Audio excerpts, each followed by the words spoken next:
तो जब चाइना में जो केसेस आ रहे थे, तो देखो 3 साल का लॉकडाउन हटाने के बाद अगर केसेस नहीं बढ़े तो फिर लॉकडाउन किस काम का, केसेस बढ़े हैं तो फिर अचरज किस काम का। मैंने अप्रैल 2022 में कह दिया था कि चाइना में ऐसा हो जाएगा।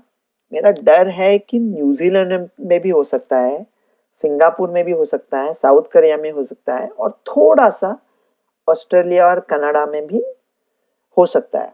गौर कीजिए, जब सब एक्सपर्ट्स एक दूसरे के साथ जूझ रहे थे कि तीसरी लहर आएगी, कितने लोग मरेंगे, कितने लोग मरेंगे, तब मैं कह रहा था तीसरी लहर नहीं आएगी। अगर मैं कह रहा हूं कि लहर आएगी तो फिर क्या तबाही होगी। लेकिन ये लहर ऑप्शनल है, कुछ आइडियाज है, उससे वो लहर को टाल सकते हैं। इतने लोगों का मरना जरूरी नहीं है, बिल्कुल जरूरी नहीं है। तो अभी चाइना में ऐसा कुछ दूसरा वायरस आया है क्या, कि जिसके बारे में हमको पता ही नहीं, और एकदम नया म्यूटेशन है, तेजी से फैल रहा है और बाद में हमारे पास आएगा। जैसा 2019 में हमको लग रहा था चलो वुहान में कुछ चल रहा है, वुहान कहाँ है किसी को पता है, और बाद में पूरे विश्व में तबाही मच गई। ऐसा कुछ है क्या? नहीं, चाइना को नेचुरल डिसीज का एक्सपीरियंस ही नहीं है जीरो कोविड की वजह से। तो अभी चाइना में जो फैल रहा है वो ओमिक्रॉन वेरिएंट्स है। पूरा विश्व उनके साथ जूझ चुका है, हमें पता है। वो लोग से डरने की बात नहीं है, वो ओमिक्रॉन का ही वेरिएंट है। तो क्या ऐसा हो सकता है कि जैसा डेल्टा आया था ओरिजिनल कोविड के बाद, वैसा मैंने कहा था only replicating virus can mutate. सिर्फ ऐसा वायरस, ऐसा विषाणु बदली हो सकता है जो फैलता है। तो अगर चाइना में लाखों केसेस आए, करोड़ों भी आ सकते हैं, तो करोड़ों केसेस आए चाइना में, तो क्या वो वायरस बदली होगा और कुछ नया खूंखार म्यूटेशन करके फिर विश्व में आएगा और फिर वाट लगा देगा? नहीं। और बता देता हूं क्यों। अगर कोई ताकतवर म्यूटेशन आता है, वो बहुत ताकतवर है, जो उसको आपको मार सकता है, ओमिक्रॉन ज्यादातर यही रहता है, लंग्स में नहीं जाता। तो कोई ताकतवर है जैसा कि भीम है, उसके पास गदा है, आपको देख लिया तो एक गदा से मार दिया, खत्म। ऐसा कुछ ताकतवर म्यूटेशन है।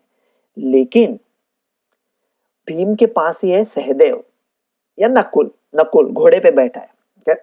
नकुल एकदम तेज भागता है। तो अगर दोनों आपके नजदीक है तो भीम आपको मार देगा, लेकिन वो आपके नजदीक नहीं है, वो आपसे 1 मील दूर है। तो जब तक वो भीम बेचारा गदा लेके आएगा तब तक नकुल घोड़े पे आपको पकड़ लेगा।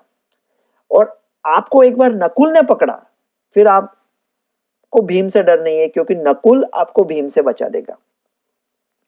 इसकी वजह से अगर चाइना में ऐसा कुछ म्यूटेशन आता है, तो जब वो विश्व में फैलने की ट्राई करेगा तो उस म्यूटेशन को नकुल के साथ, उस भीम को नकुल के साथ जूझना है, जो नकुल विश्व में ऑलरेडी मौजूद है, ओमिक्रॉन। बराबर 1 साल पहले, एग्जैक्टली 1 साल पहले मैंने बड़े आत्मविश्वास के साथ कहा था कि ओमिक्रॉन साबित होगा भारत के लिए वरदान, वैक्सीन जैसा काम करेगा, मामूली है, सब लोगों को नेचुरल इम्यूनिटी देके जाएगा। तो अभी इंडिया में नो में न्यूज देख रहा था, वो लोग कह रहे थे कि डरो मत, भारत में डबल इम्यूनिटी है वगैरह। मैं तो खुश हो गया हाइब्रिड इम्यूनिटी में, बोला अरे अपने लोग एकदम सयाने हो गए, मजा आएगा बस। बाद में सुना कि वो लोग विजिलेंस करने वाले हैं, वाला गई भैंस पानी में। लोग वो कहते हैं ना कि थप्पड़ से डर नहीं लगता, प्यार से डर लगता है। तो मुझे उनके विजिलेंस से डर है कि सब अच्छा चल रहा है अपना। ये विजिलेंस के नाम पर लाइक अभी जीनोम सीक्वेंसिंग ठीक है, टेस्टिंग बढ़ाओ, मास्क वापस लाओ।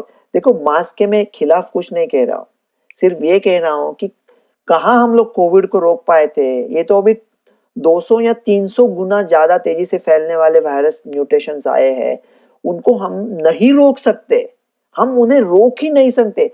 उनको टेस्टिंग ट्रेसिंग करना तो पागलपंती छोड़ो, टेस्टिंग ट्रेसिंग ऐसा कर सकते, ये सोचना भी पागलपंती है। ये कुछ नहीं कर सकते इसके बारे में। तो ये विजिलेंस विजिलेंस करके कुछ वापस निर्बंध लाके इकोनॉमी की लगा देना, इसलिए मुझे डर है। तो अभी चाइना क्या कर सकता है? अरे भारत में मेरी कोई नहीं सुनता था, तो चाइना में कौन सुनेगा? लेकिन बोल देते हैं, अपने को क्या है। और जो चाइना के लिए बोल रहे हैं ना, वो भारत में भी ला सकते हैं, वैसा का वैसा कर सकते हैं। ओके, तो अभी मतलब भारत में कुछ आने वाला नहीं है, कुछ प्रॉब्लम आने वाला नहीं है, कुछ करने की जरूरत भी नहीं है। लेकिन अगर कुछ आया तो ये स्टेप लिए जा सकते हैं। चाइना का देखो क्या है कि चाइना का वैक्सीनेशन 90% के ऊपर हुआ है, बूस्टर भी 50% के ऊपर हुआ है। वो क्या, वो वैक्सीन से हार्ट अटैक वगैरह वो छोड़ दो, वो बाद में देख लेंगे, वो शायद हार्ट अटैक कोविड की वजह से आ रहे हैं। चाइनीज वैक्सीन थोड़ी कम थी, 9 वैक्सीन थी उनकी खुद की, थोड़ी कम थी, लेकिन सब वैक्सीन आपको सीरियस डिसीज से बचाती है। और हम लोग जब चाइनीज वैक्सीन के बारे में कुछ बुरा कहते हैं, देखो अपने भाई लोग हैं, भारतीय लोग हैं, आखाती देशों में रहते हैं, उन्होंने चाइनीज वैक्सीन ली थी, आप उनको डरा रहे हो। डरने की कोई बात नहीं है भाई, भाइयों। वो चाइनीज वैक्सीन भी आपको सीरियस डिसीज से बचाएगी। वैक्सीन सीरियस डिसीज से बचाएगी, लेकिन नेचुरल इम्यूनिटी जो होती है कोविड होने के बाद, वो भी अहम होती है, वो भी लगती है वैक्सीन के साथ आपको अस्पताल से बाहर रखने में। वो चाइना में बिल्कुल नहीं है, इसलिए उनके हॉस्पिटलाइजेशन बढ़ सकते हैं। अभी वो जो ओमिक्रॉन एडजस्टेड बूस्टर है, mRNA, उसको जल्दी से जल्दी परमिशन दे दे। चाइना के खुद के वैक्सीन भी ओमिक्रॉन एडजस्टेड है अभी, ऐसा उनकी न्यूज कह रही है। आप भगवान जाने सच है या उनके खुद के mRNA वैक्सीन है वो भी ओमिक्रॉन वाले हैं। जो भी है वो ला दे, उसे परमिशन दे दे और चालू रखे, और कोई सुने ही नहीं कि वो वैक्सीन से ये होता है वो होता है, उसके सोचो ही नहीं उसके बारे में अभी। और क्या कर सकते हैं, देखो अभी मोनोक्लोनल एंटीबॉडी तो कोई चलते नहीं, सीरियस डिसीज ज्यादा होता नहीं है ओमिक्रॉन से, लेकिन 2000 में से एक दो भी आ गए तो ऐसे करोड़ों केसेस में प्रॉब्लम आ सकता है। सीरियस लोगों के लिए सैबिलिन है, लेकिन वो छोड़ दो अभी। सिर्फ ये सोचना है कि हाई रिस्क जो लोग हैं, सिर्फ उनके ऊपर फोकस करके उनको अस्पताल के बाहर रखना है, तो लहर नहीं आएगी। तो चाइना क्या कर सकता है, ये ओमिक्रॉन तो हो गया, इम्यूनोसप्रेस लोगों की एक लिस्ट बनाए पूरे चाइना में, जो कैंसर कीमोथेरेपी ट्रीटमेंट लेते हैं, ये इम्यूनोसप्रेस, उनको वो एव्यूशेल का एक इंजेक्शन देने की सोच सकते हैं। लेकिन एव्यूशेल भी शायद ओमिक्रॉन के खिलाफ इतना चलेगा नहीं ऐसा लगता है अभी, लेकिन ठीक है 6 महीने के लिए चलेगा, एक इंजेक्शन दे के रखो इम्यूनोसप्रेस लोगों को। बाकी के लोगों को ओरल ट्रीटमेंट अभी अवेलेबल है। मोलनुपिराविर तो कोई यूज नहीं करता, ओनली 33% इफेक्टिव है। पैक्सलोविड है, निर्माट्रेलविर, उसके थोड़े साइड इफेक्ट्स है लेकिन अच्छा है 5 दिन के अंदर लिया तो। और एक नया ट्रीटमेंट आया है, किसी ने नाम भी नहीं सुना होगा, उसका नाम है झोकोवा, XOCOVA, एनसेट्रेलविर। अच्छा लग रहा है, सिर्फ 7 गोलियां हैं उसकी, 5 दिन में खानी है। जापान ने उसको ऑलरेडी परमिशन दे दिया, मई जून में ही देने वाले थे, थोड़ा नवंबर ठीक लग रहा है। उसके स्टडीज बीडीज फेज 3 बहुत अच्छे है। और अभी मतलब सोचना क्या है, एक अगर हम लोग कह रहे हैं कि 10 लाख लोग मरेंगे, तो फिर सोचना क्या है, सेफ तो है डेफिनेटली ये मेडिसिन, एफिकेसी के लिए इसे रुका था, उसको ला दो।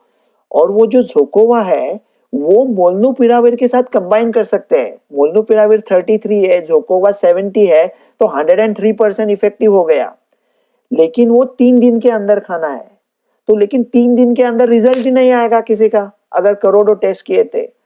तो फिर डॉक्टर रवि गोडसे का वही फॉर्मूला है, जो लोग हाई रिस्क है, बहुत ही हाई रिस्क है कि जो अस्पताल जाके मर सकते हैं न्यूमोनिया, सिर्फ उन लोगों का टेस्टिंग करो, बाकी लोगों का टेस्टिंग मत करो। मास्क वापस मत लाओ, निर्बंध वापस मत लाओ, लॉकडाउन मत लाओ, सब चालू रखो, इसे रोक नहीं सकते। एसिम्टोमेटिक लोग हैं उनको तो छोड़ ही दो, जो सिम्टोमेटिक लोग हैं वो भी अगर लो रिस्क है उनका टेस्टिंग मत करो, टेस्टिंग से कुछ नहीं होगा। सिर्फ हाई रिस्क सिम्टोमेटिक लोगों का टेस्टिंग करो और उनको ये दवाई दे दो और उनको अस्पताल के बाहर रखो।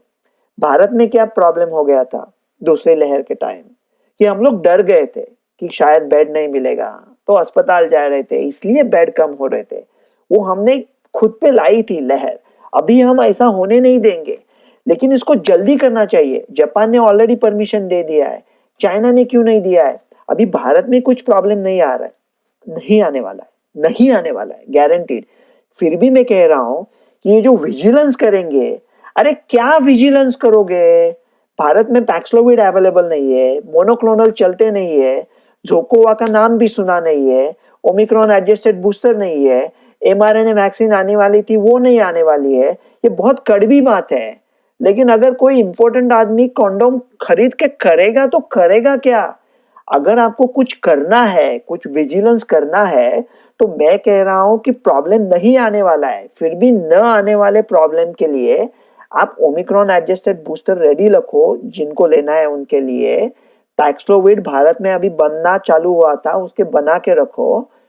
ये झोकोवा के ऊपर ध्यान दे दो, उसको अप्रूव करके रखो और सब स्टॉक पाइल 1-1 मिलियन करके रखो। ऐसा किया तो जो प्रॉब्लम आने वाला ही नहीं है तो नहीं आने वाला है, उसके लिए भी कुछ कर सकते हैं। ऐसा हो सकता है। कह दिया ना, बस कह दिया। डरो मत, आराम से रहो, सुकून से रहो, इत्मीनान में रहो, छुट्टियां मनाओ, दोस्तों को शादी में डांस करो। भारत में कुछ आने वाला नहीं है।